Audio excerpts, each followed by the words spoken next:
અને તમારો પરિચય પરિચય પરિચય પરિચય આપવાનો.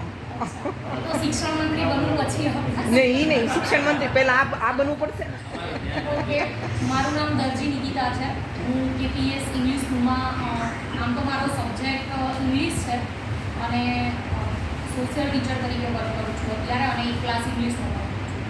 અને મારો વિષય એવો છે, જો હું શિક્ષણ મંત્રી હોઉં તો, એટલે અત્યારે હાલ છું નહીં, પણ આજે ઘણી બધી ચર્ચાઓ થઈ એ પ્રશ્નો મેં તમારા સાંભળી લીધા છે.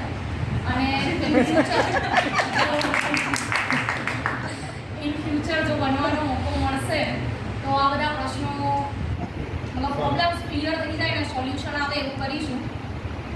અને અત્યારે મારી જોબના 3 વર્ષ અને 2 મહિના પૂરા થયા છે. 2021ની ભરતી, એટલે ગઈકાલે જ્યારે બધી વાતચીત ચાલતી હતી ત્યારે સવારથી હું રાહ જોઈને